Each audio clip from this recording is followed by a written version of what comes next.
పేరు దాసరి ఉషా. మీ అందరూ నేను దీంట్లో చాలా మంది వరకు ప్రొఫెసర్స్ని ముఖ్యంగా యూట్యూబ్లలో మీరు ఇచ్చిన వీడియోస్లలో చూశారు. కానీ నా గురించి కూడా చెప్తాను. దానివల్ల నేను ఇంత కసిగా ఉన్నాను అనేది తెలవాలి అని చెప్పి.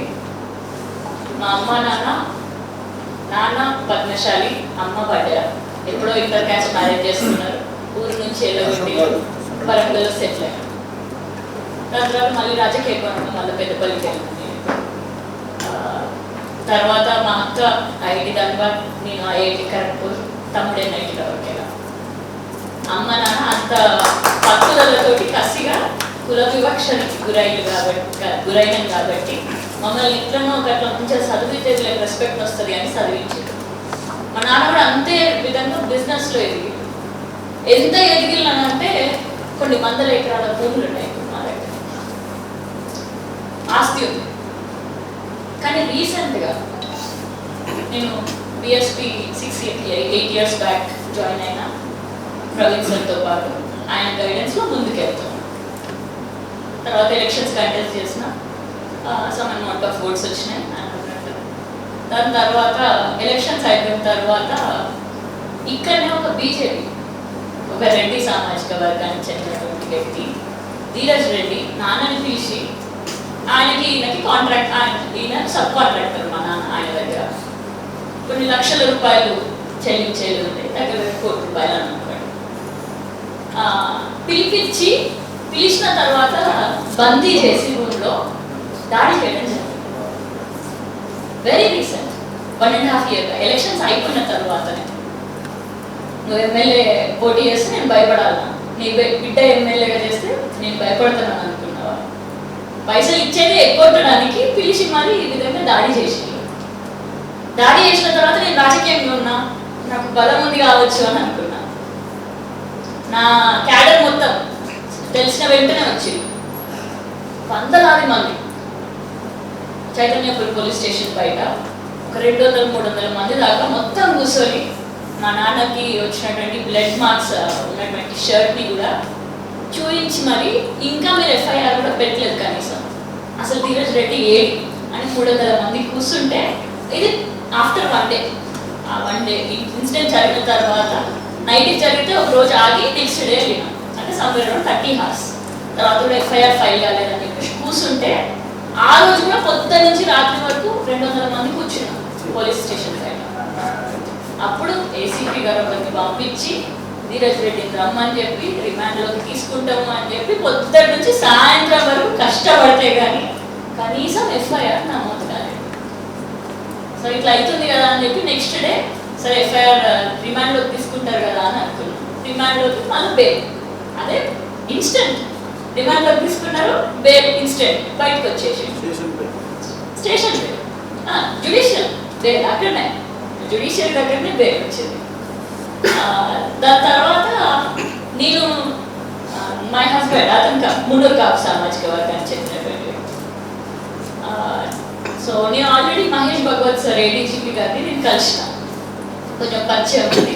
సార్కి ఫోన్ చేసి ఇమీడియట్గా అపాయింట్మెంట్ తీసుకుంటే నెక్స్ట్ డే కలవమన్నారు. ఆయన దగ్గరికి వెళ్ళి పిటిషన్ పెట్టుకొని అక్కడ రికమెండేషన్ రాయించిన. ఏమన్నా రికమెండేషన్ అంటే ఓపెన్ ఏం లేదు, ఇన్వెస్టిగేషన్ ప్రాపర్గా చేయమని చెప్పేసి ఒక 2 అక్షరాలు 3 అక్షరాలు రాసింది అంతే. అది తీసుకొని కమిషనర్ గారి దగ్గరికి వచ్చారు, రాచకొండ కమిషనర్ సుధీర్ బాబు గారు. ఇప్పటికి కూడా ఆయన దగ్గరికి పోతే 10 నిమిషాలు కూర్చోబెట్టిండు. 10 నిమిషాలు ఫస్ట్ ఇనీషియల్ 10 నిమిషాలు నా ముందే ఏసీపీ గారికి ఫోన్ చేసి, ఇంకో వాళ్ళ నాన్న గురించి రికమెండేషన్ తెచ్చింది, వాళ్ళ నాన్న మీద కేసు బుక్ చేసేయండి రా. అలాంటి పరిస్థితి. ఆ 10 minutes తర్వాత ఇంకా ఏడిపించి నన్ను లాస్ట్కి ఇంకేం చేయాలో తెలియలేదు. నాకు ఏం చేయాలో తెలియక ఇంకా ఏడ్చుకుంటే కూర్చున్నా. 10 నిమిషాల తర్వాత అసలు నువ్వెవరు అని అడిగి, అప్పుడు నేను ఎవరినో చెప్పుకున్నా, ఇట్లా పోటీ చేసిన, ఇట్లా my husband so and so, అది ఇది అన్నీ చెప్పుకున్నా. టు బి హస్బెండ్ అప్పుడు, ఇప్పుడు హస్బెండ్ అన్నీ చెప్పుకున్న తర్వాత నేను ఐఐటి ఖరగ్పూర్లో చదివాను ఇలా అని చెప్పిన తర్వాత కూర్చోబెట్టుకొని గంటన్నర సేపు మంచిగా మాట్లాడడం స్టార్ట్ చేశాను. మంచిగా అండ్ ఇప్పటికి 1.5 year అయిపోయింది. ఆ కేసు ఏమైందంటే మొన్న ఒక కానిస్టేబుల్ నాన్నకి ఫోన్ చేసి, సార్ రండి సార్, మీరు ఇమీడియట్గా రండి సార్, ఇమీడియట్ యాక్షన్ తీసుకుంటాం వాళ్ళ పైన. ఇమీడియట్లీ రేగులేదు దాంట్లో పైసల గురించి ఫోన్ చేసాడు కానిస్టేబుల్. సో ఇదొక ఇంత రాజకీయంలో ఉన్నదాన్ని, ఇంత పైసలు ఉన్నదాన్ని కూడా అయినా కూడా ఇన్ఫ్లుయెన్షియల్ పర్సనాలిటీనే అయినప్పటికీ కూడా నా కన్నా తండ్రికి ఈ విధంగా అన్యాయం జరిగినప్పుడు ఏం చేయలేని పరిస్థితి. అప్పుడు ఎప్పటి నుంచో కసి ఉండే, నాన్నకి జరిగిన అన్యాయం నుంచే నాకు ఎప్పటి నుంచో కసి ఉండే. కానీ ఈ ఇన్సిడెంట్ తర్వాత ఆ కసి ఇంకా రెట్టింపు అయిపోయింది. ఎంత అయిందంటే నాకు back pain, knee pain, ankle pain ఈ ఏజ్ లో నాకు వచ్చినాయి. నాకు 30 years ఉంటాయి ఇప్పుడు. ఈ ఏజ్ లో నాకు ఈ పెయిన్స్ పట్టుకుంటున్నా నేను తిరుగుతూనే ఉంటాను. And what sort of activities I do అనేది అసలు ఎవ్రీ డే నేను గ్రౌండ్ లో ఉంటాను. I don't stay in Hyderabad, I stay Peddapalli. Morning 7 to 9 every day consistent గా గ్రౌండ్ లో పోతాం. 7 to 9 morning walk with youngsters, ఏదో ఒక విలేజ్. వచ్చిన తర్వాత పెళ్ళిళ్ళు, చావులు, మీటింగ్లు అనేవి కూడా మళ్ళీ సెగ్రిగేట్ చేసుకొని నేను పద్మశాలి కమ్యూనిటీ కాబట్టి పద్మశాలి కమ్యూనిటీ మీటింగ్స్ దాన్ని ఏకం చేయడం. ఎందుకంటే అక్కడ ఓట్ బ్యాంక్ 40,000, పొలిటికల్గా గెలవడానికి community vote bank, communities pillar కనిపించడానికి ఫౌండేషన్ అదే ఉండాలి. ఉన్నూరుగా సామాజిక వర్గాన్ని, మై హస్బెండ్ సామాజిక వర్గాన్ని ఆ విధంగా కమ్యూనిటీని మోటివేట్ చేసుకుంటూ, కమ్యూనిటీని ఒక కమిటీ వేసుకుంటూ ఇప్పుడు బీసీజేఏసీ ఒక ప్లాట్ఫామ్ తీసుకున్నాను. ఎందుకంటే బీఆర్ఎస్ పార్టీలో నాకు ప్లాట్ఫామ్ ఇవ్వలేదు. రీసెంట్గా ప్రొవిన్సర్ తోటి బీఆర్ఎస్ పార్టీలో జాయిన్ అయినా, కానీ ప్లాట్ఫామ్ ఏం లేదు. సో ఏదో ఒక ప్లాట్ఫామ్ ఉండాలనేసి బీసీజేఏసీ పెద్దపల్లి జిల్లా చైర్మన్గా తీసుకున్నా. అది తీసుకోవడానికి కూడా, బీసీజేఏసీ పెద్దపల్లి జిల్లా చైర్మన్గా తీసుకోవడానికి కూడా 2 రోజులు చుక్కలు కనిపించాయి. ఇక్కడ ఎమ్మెల్యేలు, ఎక్స్ఎమ్మెల్యేలు, మినిస్టర్ల చేత ఫోన్ చేయించుడు. కృష్ణన్నకి, జాతుల కృష్ణ శ్రీనన్నకి, ఆర్ కృష్ణన్నకి ఫోన్లు చేయించి ఈమెకి ఇయ్యకండి, ఈమె ఒక పార్టీకి చెందింది. అయ్యో అందరూ పార్టీలో చెందిన వాళ్ళమే, కానీ రెడ్లు, వెల్మాలు, బ్రాహ్మణులు, వాళ్ళు ఓసీ కమ్యూనిటీకి చెందిన వాళ్ళు బీసీజేఎస్సీ కూడా ఎవరికి జిల్లా చైర్మన్ ఇవ్వాలో అని చెప్పి వాళ్ళప్పుడు ఫోర్స్ చేసేది. But I'm very glad, I'm very happy that 2 days అంత కష్టపడ్డ తర్వాత Hyderabad up and down 4 times వెళ్ళి వచ్చాను కావచ్చు. ఆ 2 days మాత్రం చైర్మన్, బీసీజేఎస్సీ చైర్మన్ తీసుకోవడానికి వెళ్ళి వచ్చిన తర్వాత. But I'm very happy that finally R కృష్ణన్న గారు నాకు ఇవ్వడం జరిగింది. అంటే జాతుల సీనన్న దగ్గర కూడా ఇంకొక రాజకీయంగా డివైడ్ చేయాలని వెళ్ళడానికి చెప్పినప్పుడు, లేదు ఆల్రెడీ డిక్లేర్ చేసినప్పుడు ఇంకొకరిని పెట్టాము అని చెప్పి జస్ట్ ఈ విధంగా నాకు ఒక ప్రోత్సాహం ఇచ్చినప్పుడు నాకు వచ్చిన ఉత్సాహమే లేదు. ఎంత ఉత్సాహం వచ్చింది అని అంటే బీసీజేఏసీ కమిటీని ఇమీడియట్గా ఒక 1 week లో 70 members తోటి అక్కడ లోకల్గా బీసీజేఏసీ పెద్దపల్లి జిల్లా కమిటీ చేసినాం. అందరూ సామాజిక వర్గాన్ని అన్నింటినీ కలుపుకోరు. మేము చేసే యాక్టివిటీస్ కూడా ఇప్పుడు నల్గొండలో జరిగిన ఇన్సిడెంట్ కానివ్వండి, నాగరికతలో జరిగినటువంటి రీసెంట్ అరాచకాలు, దానికి ఒక్క పిలుపునిస్తే మొన్న రీసెంట్గా 2 నెలల అమ్మాయి చనిపోయినప్పుడు, బాలిక చనిపోయినప్పుడు 300 members క్యాండిల్ ర్యాలీ చేశారు. రూరల్ ప్రాంతంలో పెద్దపల్లి టౌన్లో 300 members.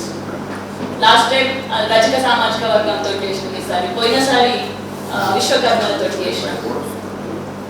ఈ విధంగా యాక్టివిటీస్ అనేవి ఎంతో చేస్తున్నాం. కానీ మళ్ళీ రాజకీయానికి వచ్చేసరికి రాజకీయాల్లో ఏమని చెప్పమంటారు?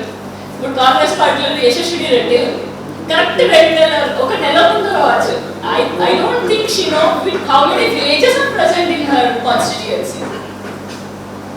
ఎన్ని జిల్లాలు ఉన్నాయో కూడా తెలంగాణలో తెలుసో తెలీదు అని నాకు డౌట్.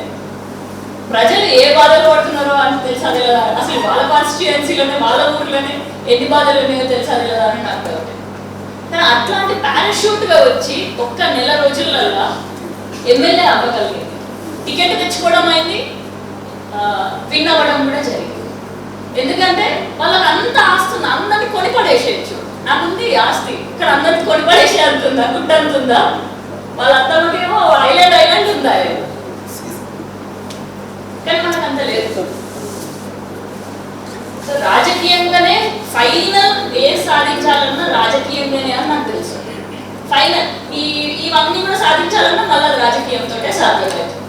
కాబట్టి నేను ఖచ్చితంగా ఎమ్మెల్యే కావాలి అని చెప్పేసి బీఆర్ఎస్ పార్టీ నేను ఎంచుకున్నది, పార్టీకి నేను తల వంచా లేకపోతే పార్టీ చెప్పినట్టు నేను వింటాను అని చెప్పడానికి అని అన్నాను.